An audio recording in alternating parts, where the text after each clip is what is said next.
mojawapo ni kutokujiamini katika uwezo wetu. Baba aliwahimiza Watanzania kujivunia taifa lao, aliwahimiza Waafrika kujiamini katika uwezo wao. Aliamini kwamba maendeleo ya kweli ya Afrika yataanza pale tutakapoacha kujidharau na kujiamini. Imani hii ndio iliongoza mtazamo wake wa uongozi. Baba yangu aliamini kwamba maendeleo si tu kujenga barabara na madaraja, bali ni kujiamini kwa taifa. Bila shaka, kuongoza taifa si kazi rahisi. Inahitaji maamuzi magumu, uthubutu na msimamo usioyumba. Baba yangu hakuwahi kukwepa jukumu hilo. Aliamini kwamba kiongozi lazima alinde heshima ya wananchi wake na mustakabali wa taifa lake. Kwa hakika sisi familia, kumpoteza baba ilikuwa ni maumivu makubwa ambayo hayaelezeki. Lakini katika miaka 5 iliyopita tumetiwa moyo sana na simulizi mbalimbali nzuri kuhusu baba yetu kutoka kwa Watanzania kote nchini. Simulizi za watu waliopata matumaini mapya, simulizi za wananchi waliopata ujasiri wa kufanya kazi kwa bidii, simulizi za Watanzania walioipata imani mpya katika uwezo wa taifa lao. Simulizi hizi zinatukumbusha kwamba uongozi hupimwa si kwa miradi tu, bali kwa matumaini ulioachia watu. Leo tunapoadhimisha miaka 5 tangu kuondoka kwake, tunakumbuka kwamba urithi wa kiongozi hauishi katika kumbukumbu. Urithi unaendelea kuishi katika matendo ya taifa. Miundombinu iliyojengwa wakati wa uongozi wake imeendelea kuhudumia wananchi. Sera alizozisimamia zimeendelea kuathiri mwelekeo wa maendeleo ya taifa, lakini urithi wake mkubwa zaidi uko katika imani aliyoiweka kwa Watanzania. Imani kwamba taifa hili linaweza kufanya makubwa lenyewe. Imani kwamba kwenye umoja na kazi hakuna kinachoshindikana.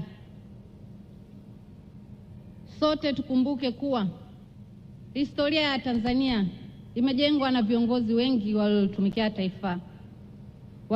taifa hili kwa moyo wa dhati, kuanzia kwa waasisi wetu wa awamu zote na zingine zilizofuata baadaye.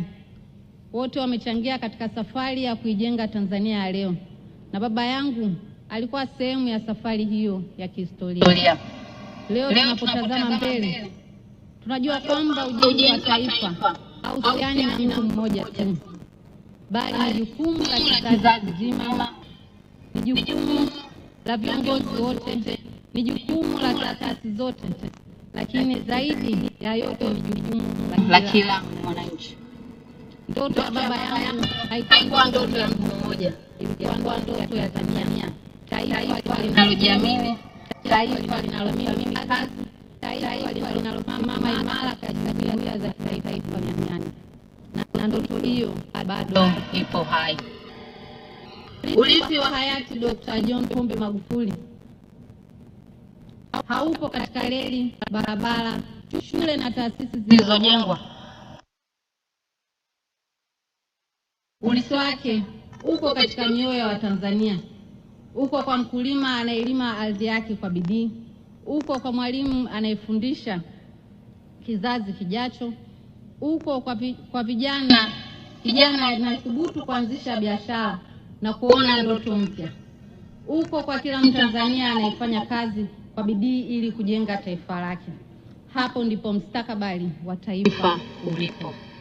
Kama kuna ujumbe mmoja baba yangu aliuamini sana, ni huu: Watanzania lazima wajiamini. Aliamini taifa letu lina uwezo wa kufika maendeleo makubwa. Aliamini Tanzania inaweza kusimama katikati ya mataifa yaliyoendelea duniani, na maono hayo si ndoto isiyowezekana ndani ya maisha yetu. Tanzania inaweza kufika kiwango kikubwa zaidi cha ustawi wa maendeleo, lakini hilo litatokea tu kama tutabaki kuwa wamoja, wenye nidhamu na wenye dhamira ya kulijenga taifa letu. Basi leo tunapomkumbuka hayati Dr. John Pombe Magufuli, tusitazame tu yaliyopita, tuangalie pia mustakabali wa taifa letu kwa nyakati zijazo. Tukumbuke kwamba nguvu ya Tanzania siku zote imekuwa katika umoja wa watu wake, na tuendelee kushikilia kanuni ile rahisi lakini yenye nguvu iliyomuongoza maisha yake, kwamba kupitia kufanya kazi kwa bidii, uadilifu na kujiamini, Tanzania inaweza kufika mafanikio makubwa. Huu ndio ulisi aliotuachia, na ulisi huo unaendelea kuishi ndani ya kila Mtanzania anayefanya kazi, anayelitumikia taifa lake, na anayejitahidi kujenga Tanzania iwe bora zaidi. Tuendelee na safari hii kwa pamoja. Kabla sijamaliza, nichukue nafasi hii na fursa hii kwa niaba ya familia ya hayati Dr. John Pombe Magufuli niwashukuru mababa askofu wote mlioshiriki nasi katika misa takatifu ya kumwombea mpendwa wetu. Pili, nichukue fursa hii ya kipekee kabisa kwa niaba ya mama yetu kipenzi Janeti Magufuli kukuomba wewe mgeni rasmi utufikishie salamu zetu za shukrani ya dhati kwa Mheshimiwa Rais wa Jamhuri ya Muungano wa Tanzania Daktari Samia Suluhu Hassan kwa kutushika mkono katika miaka yote mitano katika kuhakikisha nyumba ya ibada ambayo ilikuwa ndoto ya mpendwa wetu inafanikiwa. Na leo Daktari Samia Suluhu Hassan ameweza kutoa kiasi cha shilingi milioni 50. Kwa kweli tunamshukuru kama familia na kama wanachato, tunamwombea azidi kutuchangia zaidi ili kanisa lizidi kukamilika. Bila kusahau Rais wa Zanzibar Daktari Hussein Mwinyi pamoja na makamu wa rais mstaafu Daktari Philip Mpango, mawaziri wakuu wote wastaafu, Mheshimiwa Mizengo Pinda pamoja na baba yetu mpendwa Kassim Majaliwa. Tunawashukuru sana kwa upendo wenu siku ya leo. Nimalizie kwa kusema Mungu awabariki wote na Mungu ibariki Tanzania. Asante kwa kunisikiliza. Asante sana Mheshimiwa Jessica Magufuli mbunge kwa neno la shukrani kwa niaba ya familia.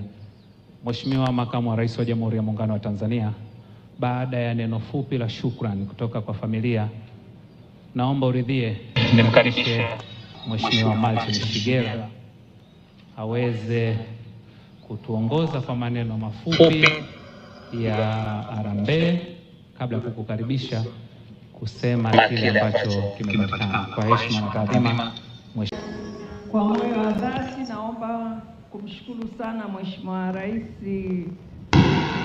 Samia Suluhu Hassan kwa kutuunga mkono wanachato. Tunasema asante sana kwa shilingi milioni 50 alizotoa hapa. Mungu ambariki sana. Pia napenda kumshukuru Mheshimiwa Emmanuel Nchimbi pamoja na Mheshimiwa Ali Hassan Mwinyi, mwenyekiti wa Baraza la Mapinduzi Zanzibar, kwa kushiriki nasi katika ibada hii takatifu ya miaka mitano tangu hayati Dr. Magufuli atutoke.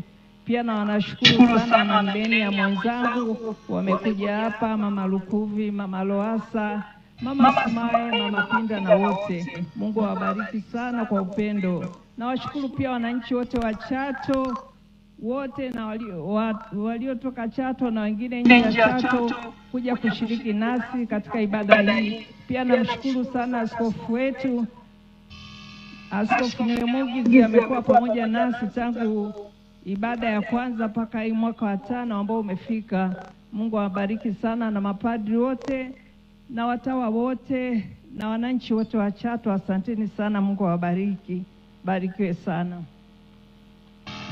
Karibuni sana kwa chakula, msiondoke bila kula jamani. Tumeandaa, wale watakao baki basi tuendelee na chakula. Pia tunaenda makazini kuiweka mashada maua ili wageni wengine wawahi. Asanteni.